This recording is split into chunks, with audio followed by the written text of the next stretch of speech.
The sun has not risen yet, and you are already awake. Your breath fogs in the cold morning air. Somewhere close, a twig snaps, and you freeze. Sound here means danger or dinner, nothing in between. This is your life 40,000 years ago, with no walls, no locks, no one coming to save you if you get this wrong. Today you will see what a real day looked like for a prehistoric human. Not the cartoon version with clubs and grunts, the real one, built on instinct, teamwork, and skills you still carry in your body right now. By the end, you will understand why your ancestors survived when so many others did not. Your body wakes with the light, because there is no alarm clock here. Darkness after sunset is dangerous, and both predators and rival groups move at night. Your camp sits near water close enough to drink, far enough to avoid whatever else needs to drink there too. That single choice could mean the difference between a normal day and your last one. You do not eat breakfast the way you do now. Food has to be found, tracked, or fought for every day of your life. Your stomach growls, and that hunger drives everything you do next. Hunger built human intelligence over thousands of generations, forcing your ancestors to plan, remember, and cooperate. The first task of the morning is fire. Coals from last night still glow under the ash if someone tended them right before sleep. If not, starting a new fire can take an hour of hard work. Fire means warmth, protection, and cooked food your gut can digest, so losing it was never a small mistake. Around you, the camp stirs to life. 10 to 30 people, all connected by blood or years of trust. There is no stranger walking by here, because strangers usually mean conflict. Every face you see today, you have likely known your whole life. Roles are already forming, even without anyone announcing them out loud. Some people head out to hunt at first light. Others check traps set the day before, while a few stay back to protect the very young and the very old. This division of labor is one of the sharpest survival tools your species ever built. Here is a number that might surprise you. Anthropologists estimate gathered plants, nuts, and roots made up 60 to 80% of daily calories in most prehistoric groups. Meat mattered, but it was the unpredictable bonus, never the daily bread. The people gathering food quietly kept everyone alive far more often than the dramatic hunts did. Picture the gatherers heading out first, usually women and older children, carrying woven baskets slung over their shoulders. They know this land like you know your own street. Every tree that fruits in autumn, every root hiding under wet soil after rain. This knowledge lives only in memory, passed voice to voice, season after season. A child walks beside an elder, learning which berries are food and which ones are silent poison. Get this wrong, and there's no hospital, no antidote, no second chance waiting for you. That fact explains how careful prehistoric education had to be. Nothing here was taught for fun because one mistake could kill you. The hunters moved differently through the same landscape, slower and quieter, reading the ground for tracks, broken branches, and fresh droppings. They are not chasing blindly through the brush. They are following a story written straight into the dirt beneath their feet. Here is your first pattern, interrupted the day. A single hunt could take 6 hours and still end in nothing. No animal, no meat, just exhaustion and empty hands. Studies of modern hunter-gatherers, like the Hadza people of Tanzania, show failure rates on individual hunts running near 50%. Half the time, hunters walk home with nothing at all. This is why the group never depended on one hunter, one skill, or one plan, because redundancy was survival. If the hunt failed, gathered food carried everyone safely through the night.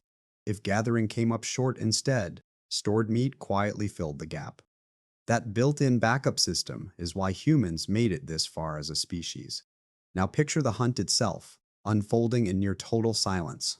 A group of 4 or 5 men move together, spears ready, eyes locked on a deer at the edge of a clearing.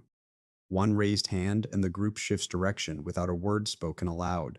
This is coordination most modern teams never come close to reaching, built on thousands of hours spent together in the wild. The spear itself was never just a sharpened stick tied to wood. By around 300,000 years ago, early humans were shaping wooden spears with real balance built in for accurate throwing. This was early physics, tested through trial, error, and consequence. Get the weight wrong, and the animal escapes into the trees, but get it right, and your family eats for days. The chase itself is brutal, chaotic, and fast. A miss means hours of tracking are wasted for nothing. A hit does not guarantee much either, since a wounded animal can still run for miles before it drops. Hunters sometimes followed a single wounded animal for a whole exhausting day because nothing here could afford to go to waste. Back at camp, something just as important is happening. A woman scrapes an animal hide with a sharpened stone tool, turning it into clothing that will matter when winter hits. Another weaves plant fiber into strong cordage used for traps, tools, and carrying bags. Every task here keeps the group alive one more day. Children are not sitting idle anywhere near this camp. They watch, copy, and practice constantly because play and survival training were often the same activity in disguise. A child throwing small stones at a distant target is building the exact hand-eye coordination needed to hunt in a few short years. Here's your second pattern.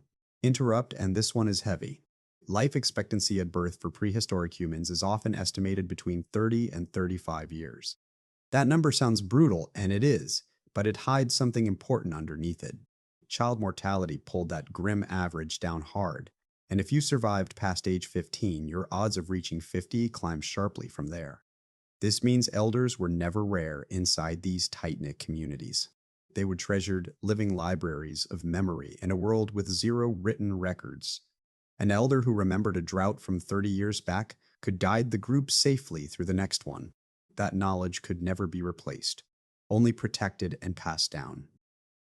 By midday, the sun sits high overhead, and the pace of camp shifts. This is often a slower stretch, a time for repairing tools and checking in with each other. Stone tools chip and crack constantly under daily use, so someone is almost always shaping new blades from flint or obsidian. This work takes real skill, built through years of failed attempts and small corrections. You might imagine prehistoric people as constantly moving, never once resting through the day. That picture is wrong. Some hunter-gatherer studies suggest these groups often worked fewer total hours per day than the average adult does now. The catch is that those hours were physically brutal, with almost zero room for a careless error. Midday is also when the danger checks happen. Someone climbs a ridge to scan the far horizon for smoke or movement from another approaching group. Other humans were sometimes the single biggest threat of all out here, since territory, resources, and mates could spark conflict between neighboring bands. One sharp lookout could prevent a tragedy before it ever started. Let's talk about something people almost always get wrong. Prehistoric humans are often shown as isolated, brutal loners fighting the whole world alone. The actual truth is nearly the opposite of that popular image. Survival was overwhelmingly, fundamentally social, and the isolated human rarely lasted long out here. Anthropologist Robin Dunbar proposed that humans can maintain roughly 150 stable relationships, a figure now called Dunbar's number. Prehistoric bands were far smaller than that, but tightly, deeply connected within that limit. Every relationship mattered because it might one day save your life, leaving no room here for the lone wolf myth Hollywood loves so much today. Sharing food was never simply an act of kindness. It was survival insurance, running steadily in both directions at once. If you shared your kill today, someone shared theirs with you the next time. This unspoken system of reciprocity likely stretches back many tens of thousands of years into our shared past. As afternoon fades, the group prepares for night, and urgency creeps back in fast. Firewood gets gathered in bulk because running out at midnight was never an option. Meat from the hunt gets smoked or dried slowly to keep it from spoiling in the heat. This exact preservation technique may date back over 90,000 years into human history. Here is your third and final pattern interrupt, circling back to where we started. Remember that twig snap from the very beginning of this story. That sound is a real decision point every single evening without fail. Is it a predator, another group approaching, or simply the wind moving through dry branches in the dark? This low-grade vigilance shaped the human brain in ways scientists are still studying today. Some researchers argue this exact evolutionary pressure helped drive the growth of complex language over time. Coordinating quickly against real threats demanded far more than simple grunts and gestures could offer. Warning calls needed real, specific detail packed tightly into them, like which direction, how close, and how many. By evening, the group gathers close around the fire, and this quiet moment matters more than almost any other part of the day. This is when stories get told, and hard lessons get passed on to the youngest members of the group. Cave paintings found at Lascaux in France, dated to roughly 17,000 years ago, hint at how far back this deep instinct to tell stories truly runs. Firelight does something specific to a group of people sitting close together in the dark. Anthropologist Polly Weissner found that nighttime talk in hunter-gatherer groups skewed heavily towards stories, myths, and social bonding. Daytime talk, by sharp contrast, focused mostly on practical logistics and small complaints instead. Night was reserved for meaning while day was reserved strictly for survival. This is the payoff you were promised at the start of this story. Prehistoric survival never came down to raw strength or brute toughness alone. It came down to memory, cooperation, and the fierce, quiet willingness to share what little you had. The people who passed their genes down to you were rarely the strongest people in the group. They were, instead, the ones who built the strongest bonds of trust. Think about what that means for you right now. Every skill covered today, tracking, plant knowledge, tool making, and storytelling, all required careful teaching. Teaching requires deep patience, and patience requires real, earned trust, growing only inside a genuine community built over shared time. You carry pieces of this ancient world inside you right now, whether you realize it or not. Your instinct to flinch hard at a sudden noise in the dark. Your craving for salt, fat, and sugar, once desperately rare and precious resources. Your deep need to belong somewhere, to be seen, to genuinely matter to the people around you.